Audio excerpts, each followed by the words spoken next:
Although acres. maganda din yung other intentions nila, which the other intention, if I'm not mistaken, is to provide job opportunities. Yes, yes po. And currently in the Philippines, as of March 2026, we do have 5.1% unemployed in the Philippines. But last year, it's around 4.8%, and that's a total of 2.5 million out of Increase. populations unemployed in the Mm. Philippines, di ba?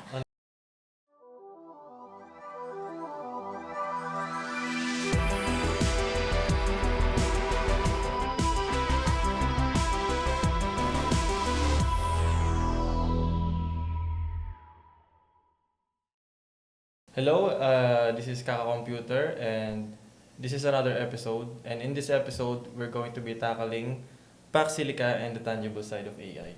So, yun. Pax Silica. Ito tayo sa Pax Silica ngayon. Very prominent and famous siya sa lahat ng mga social media platforms. Napag-uusapan siya, news, article, Facebook, Reddit. So, when you first hear Pax Silica, ano yung pumapasok sa isip nyo? This is more on semiconductors, yun nga, yung paglaganap ng mga AI, Yeah. lalo na sa industry natin. And of course, ang daming lumalaganap na controversies, Mm-mm. lalo Yeah. na sa iba't ibang sectors. Hindi lang, kumbaga, mabigat yung pagtimbang nila sa pros and cons. Yeah. Since ang dami pang issues sa Philippines, of course, Mm. marami pa raw dapat na isipin na factors bago tayo mag-implement into something deeper, lalo na yung Pax Silica. Ayun. Coming from the thoughts of a developer Yes. si Sir Mike. So, Ma'am Rachel. I think sa akin, for the Pax Silica, the other impacts that we haven't take a look is the environmental effects and the social impact of these ones. Number Yes po. one, it's not only focusing on the semiconductor, but it's also focusing on the mining, which it would also affect yung mga farmers din natin. Yes po. Our environmental, and diba, as of the moment, we're also aiming sustainable development goals for 2030. And we are SDG. currently far behind that one. Kung mag-involve pa yung Pax Silica, so it would be a bigger impact, especially sa atin sa Pilipinas. Yung areas natin is daanan ng mga natural phenomena. So, malaki yung magiging effect niya on the environmental natin. Yeah. Kasi I've heard 70% will be mining operation kasi nga where nickel, copper, yung mga reserves natin meron tayo dito, and yun yung habol ng US. Yes, and exactly dun sa areas na tatamaan ng Pax Silica, maraming communities, mga indigenous groups, yung mga wala ng community ng areas na Opo. patutuloy nila, or mga areas kung saan sila nakastay currently because of this one. Yes, that's one issue. So, yun, for some of you who don't know, Pax Silica is a US-led coalition na ginawa or sinimulan ng US government. It's basically a movement na sinasabi nila na China and Taiwan holds 90%.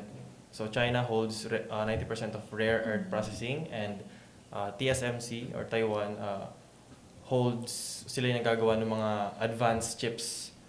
And dahil doon, gusto nila kalabanin yon, and marami na pumirma ng mga countries na within this movement. Tapos yun, may mga AI hub, data centers, mining operations na rin sa mga ibang bansa. Yan.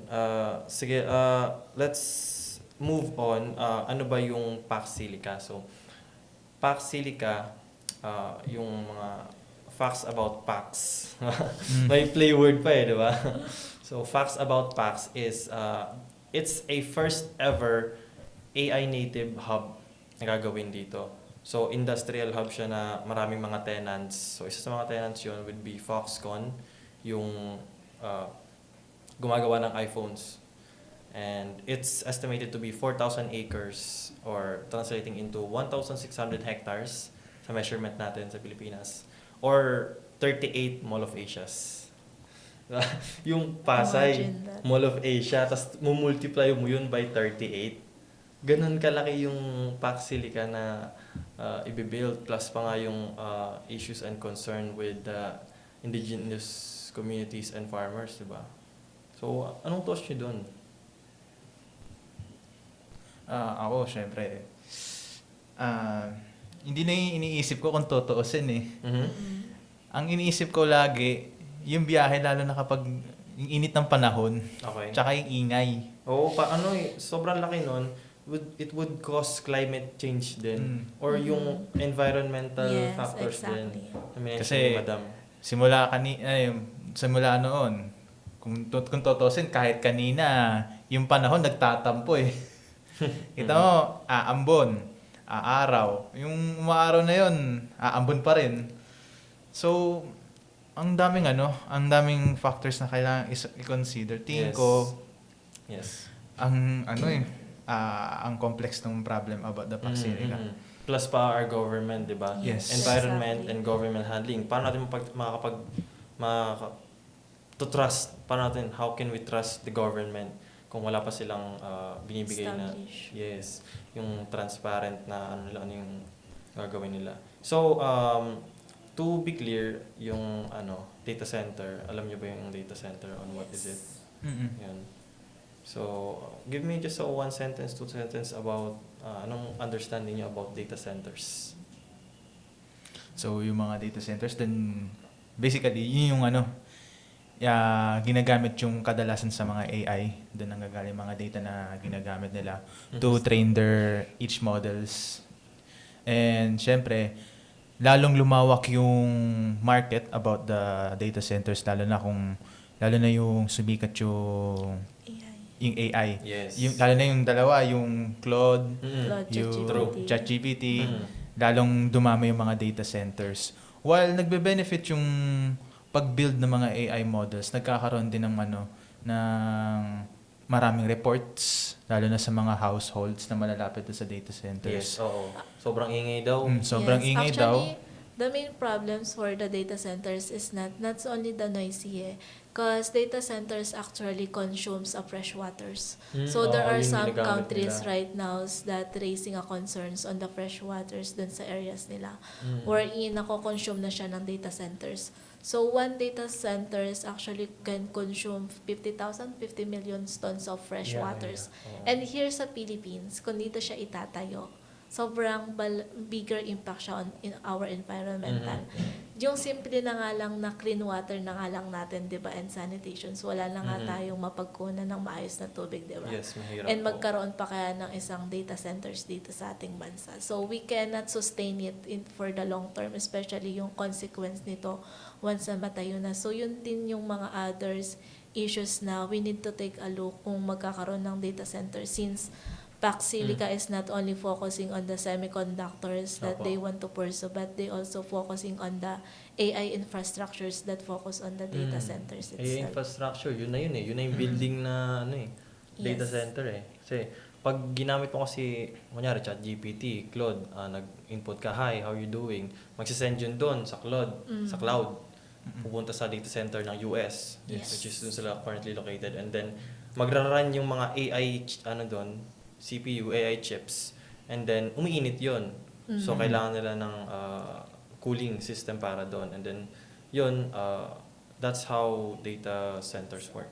Diba? Yes, Dami ring exactly. memes na kung tutusin. Nakikita mo sa Facebook, may makikita kang post, payag ka, inumin mo ng tubig yung pinagbabara ng computer. Oo. Ganon. Oo nga eh. Tapos meron din mga reports, yun nga, yung ba yun, sa senator ata yun from United States, hindi ko alam Oo. yung hawak Oo, niyang may jar. hawak siyang jar. Yes, yun yung nag-trending sa social media. Ang dilim na nung kulay ng Kulay tubig. putik na siya talaga, no? Mm. Sige mo, inumin mo sa TikTok din, nakita ko, binuksan niya yung grito. Tapos yung tumutulo. Sobrang- Kopi ko brown. Instant coffee. So, yun, data centers, dalawa pa lang naman yung component na kailanganan which electricity and water. So, yung concern na nire-raise ko is when you use a hardware, it heats up. Tapos meron nga tayo sa PC, liquid cooling, di ba? Pinapadaan mo yung tubig dun sa mismong hardware. So, it's essentially the same thing as yung method of cooling na ginagamit ng most ng mga data centers, which is evaporative cooling. So, yung tubig, pinapadaan mo dun sa hardware, and then sobrang init ng hardware, it will just evaporate. So, mawala talaga yung tubig. Mm-mm. And that concern alone, hindi siya wala pang minimension na ano yung type ng cooling na gagamitin para dun sa AI infrastructure na gagawin sa Pax Silica, which is a very bad concern, di ba? Kumbaga wala pang kumpletong latag ng details. Wala pa. They are not very transparent, pero that's what we strive for. Yung i-clear nila sa public na dapat hindi invasive or hindi masama yung idudulot nung ibibuild na AI hub. Diba? Kasi doon pa lang sa ano na yun issue ngayon, wala pang nabubuo pero grabe na yung yung takes ng iba't ibang Filipino dito sa na to, sa topic na to. Well, of course, kumbaga kailangan nila din ng another solution. Kumbaga, ito yung Pax Silica. Sa tingin ng iba, problem yan.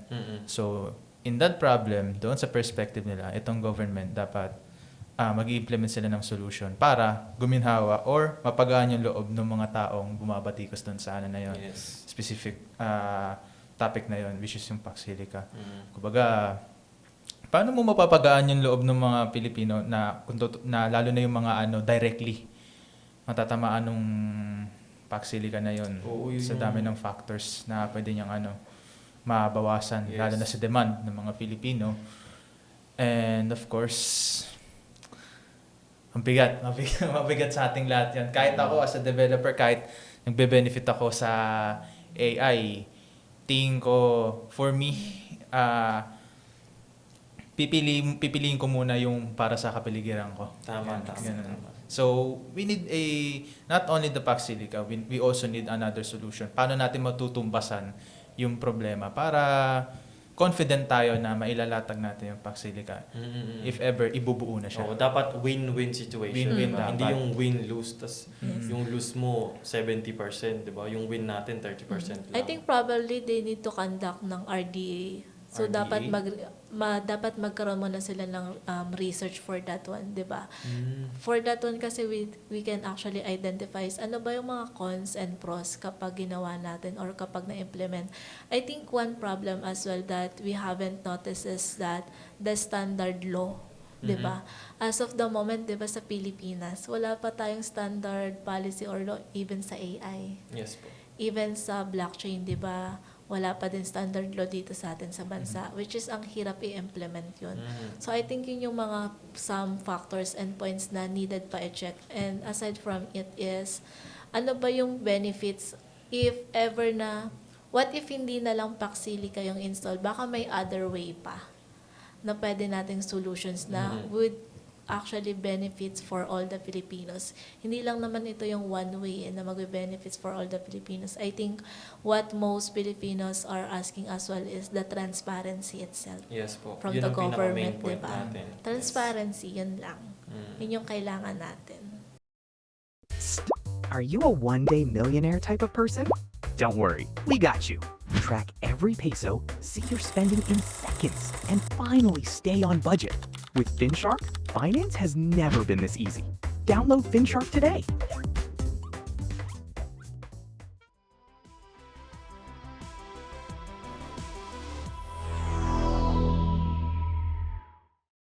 Transparency as well as approved yung yun nga, non-invasive. So, kailangan wala silang matatamaan. Yes. Na kung sa farmers, may nabasa akong article na unti lang yung farmers matatamaan, but they have a rehabilitation process.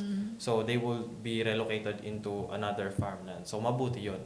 Though the other one na hindi pa confirmed is yung Aita communities. Yes. Kung Lagi consented silang ba? kawawa. Diba? Kung consented yung pagpapalayas nila doon or pag-relocate nila. Kasi baka hindi sila nag-agree or sa pilitan lang. I think yung isa pa din problem sa Aita community, I watched it from one episode of Cara David, is yung isang naging issue din last time sa kanila is yung parang may isang sort of areas ng Aita communities na ginawang landfill ng government. And that landfill siya ng waste, may mga promises from the government itself. But until now, they haven't got the answer for that one. And naging landfill of waste lang siya ng mga Aita community. So that's the another things, di ba? Parang okay, ito yung i-implement ng government, ito yung bagong programs, ito yung projects natin, ito Yes. may budget tayo, ito Ilatag yung dapat pera, nila yun. may papasok na investor, may papasok na pera sa atin sa Pilipinas. Pero mangangako sila dun sa tao. Mangangako yes, sila po. sa mamamayan, di ba? Yes, yes. But yung pangako na yun, hanggang pangako na lang, na parang napako Napako na, di ba? Kasi yun yung isa ko rin sinasabi, yung kung sa kanila problema ang Paxilica, kailangan may tutumbasan na solution. Yes, exactly. Kasi hindi lang transparency yung tinitignan, kundi yung tiwala sa gobyerno. Since Yeah. yun nga, may mga documentaries, mga balita about doon sa issue na sinabi ni Ma'am. Yeah, connected lahat eh. Connected lahat, of course. Paano mo mababalik yung tiwala ng mga tao dito sa Pilipinas? Lalo na sa ganong kalaking hub na ibubuo sa Tarlac. 4,000 Yeah, acres. although maganda din yung other intentions nila, which the other intention, if I'm not mistaken, is to provide job opportunities. Yes po. And currently in the Philippines, as of March 2026, we do have 5.1% unemployed in the Philippines.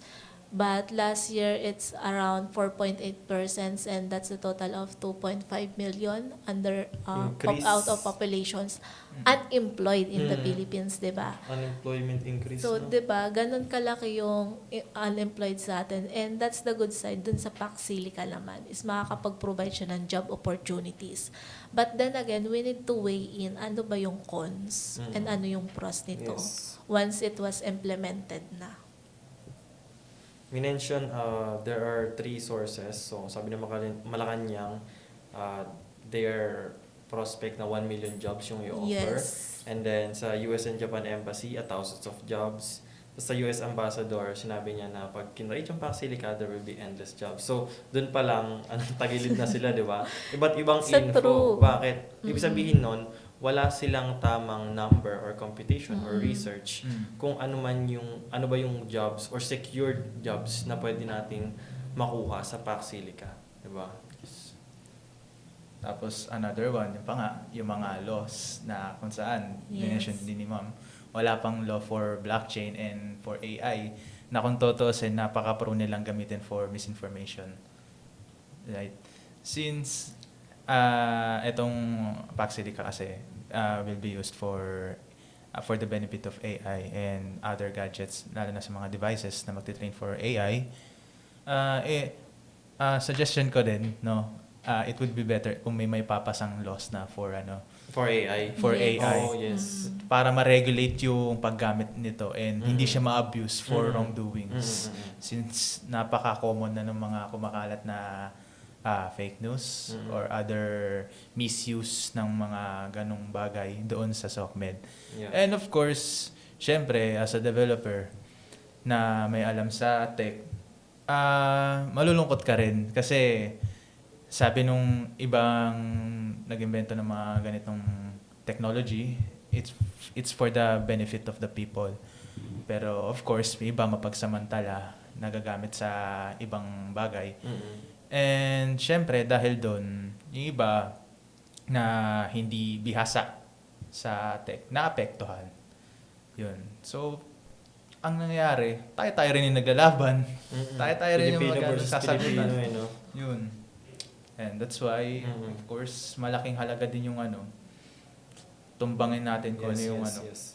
Lahat dapat magtimbang. Mm. So, switch tayo dun sa topic na naging cause ng podcast na to. So, I was invited by Jules kasi nakita niya yung trending na video ko about Paxilica. If nakikita niyo na yun, di ba? So, I tackled there Paxilica issue. Kasi, story time, at I think 3 days pa lang or 2 days pa lang na trending yung Paxilica.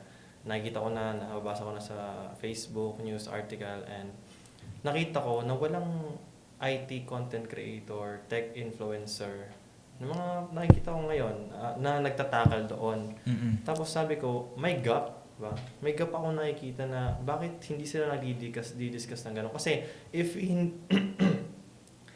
hindi mo i-discuss yung isang bagay, it just means pabor ka doon. Silence means yes, di ba? So, para sa atin, as developers, nakikinabang tayo sa AI or dito sa gagawing Paxilica. when it's built or data centers, we use data centers, di ba? Sa Claude, sa work, sa any AI na ginagamit natin. And sabi ko, bakit ganun? Na hindi nila ina-address. So, I call them out in parang humorly way na it's a movement eh. Ba? I'm locked in dun sa character ko na ganito yung gagawin ko na team ng video ko to encourage them.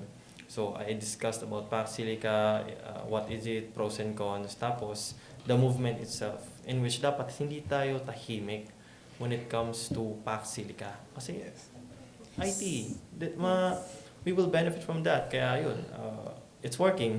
Okay? It's working naman, it's working. May mga bash here and there, but it's fine. So, sabi ko, yeah, it's working, so okay na para sa akin yun. Saka hindi. Also, yung mga tech influencers, lalo na yung mga kilala na, 'di ba? As ano pala, syempre, hindi din natin marinig yung boses nila. Well, of course, ang dami ring Okay. ang dami ring mga smaller developers na hindi naman masyado na may opinion din sila na kailangan din nilang marinig yung saloobin nung mga pinapanood nila madalas. Yeah. Since, syempre, ay naman nilang maisip na bakit, yun nga, sabi mo, di ba, walang tech influencers masyado ang nagsasalita about sa Pax Silica. Ibig sabihin ba, kapag hindi siya nagsalita, ano ba siya, tawag ito, pro ba siya dun sa gagawing hub na yun? Yeah. And, well, of course, since malawak naman ang boss nila and they have the connections, ako rin, syempre, mas gugustuhin ko rin kung ano yung mga sides nila. Kasi sila yung mas nakakaalam eh. Oo. Sila yung mas nakakakilala Saka about dun sa you mga follow yun. them, di ba? Kailangan aware sila na you have the right mindset or capabilities na to assess kung ano yung issues. So it will benefit them eh. Tsaka they had the experience. So we needed their opinions, facts, na kung ano yung makukuha nila about their knowledge doon sa issue ngayon. Yeah.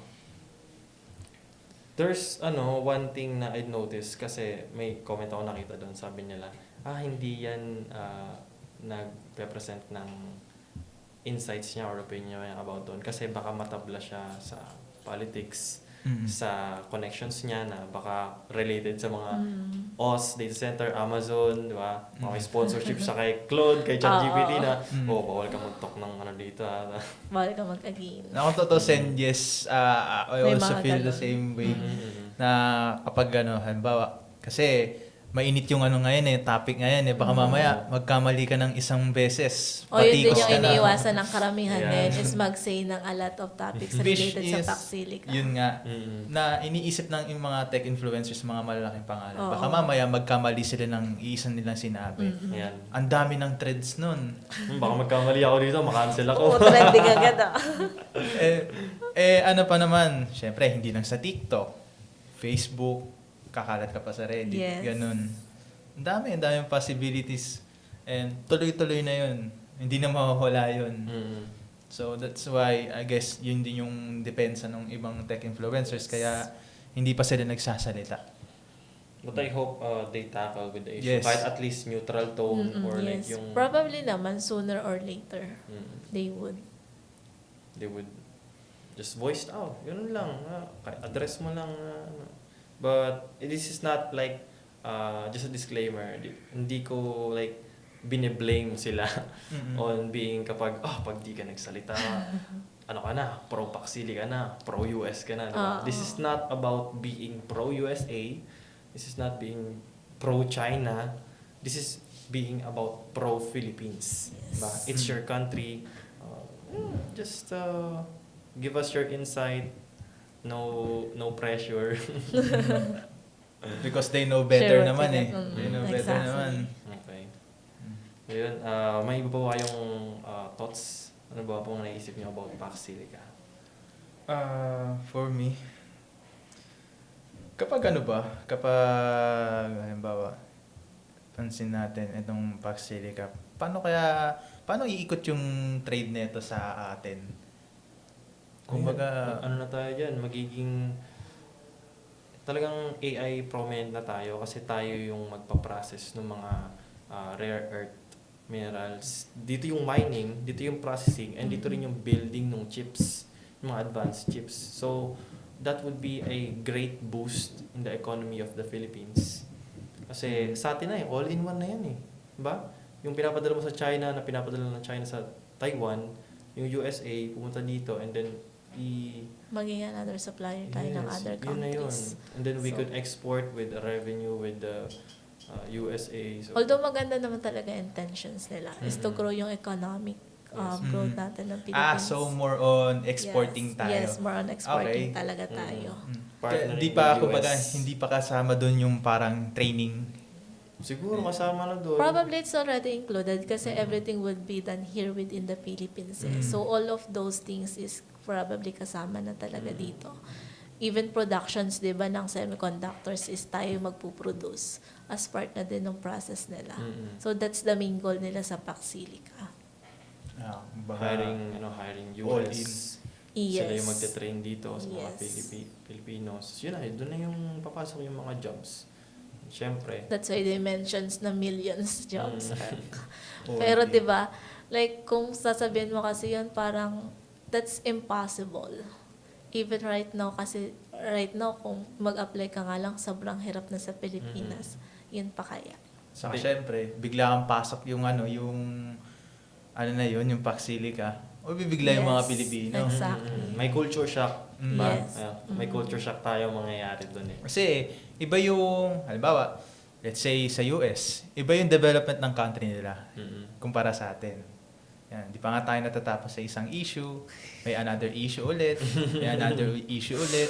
Aray Doon ko. na, papatong-patong na yun. So, syempre, bilang Pilipino, di ba, init pa nga lang, pinoproblema na natin. Babiyahe ka pa lang, haggard ka na kapag malayo pa yung pupuntahan mo. Syempre, tingin ko, for me, ang dami pang kailangan ilatag Yes. for this. Latag lang. Gusto ko pang, marami pa akong gustong malaman. Marami pa akong gustong malaman. Pero ano na tayo? Over tayo. Sige. Kasi ako, naka-curious din ako eh. Mm. Kasi, maganda naman yung AI for us, lalo na sa mga developers. Ang daming naging benefits sa atin nun. Mas naging mabilis yung pag-ship natin ng mga applications. I think mas maliliwanagan ng mga Pilipinos, especially the non-tech Yes. non-tech individuals, yung mga not literate enough sa technologies, if yung government natin would actually share yung transparency kung ano ba talaga ang main goal for the Paxilica. Yes. And if they are also transparent as well sa magiging cons and pros nito. Yun lang naman yung asking natin for the transparency. Ano yung cons? Ano yung magiging pros nito? And for the cons nito, may mga possible solutions ba na hindi magkakaroon ng bigger impact in our environmental Yes po. and even in our social impact. So yun, I think, yun yung Yeah. sa akin Nice. for that one. To close, basta ang gusto lang natin to voice out every Yes. Filipino, hindi lang tech influencers, even normal people, other niche people, kung saan ka man, healthcare industry. Yes. So we just want transparency, ilatag ng government ano yung gusto nilang, ano yung makakabuti sa atin, and no environmental issue. Yes, exactly. So yun, thank you. Thank you. Thanks to our sponsors, Agora, Finshark, Tutorials Dojo, Young Satio, Amazon Web Services User Group Philippines, and Facebook subscribers. On to our next episode.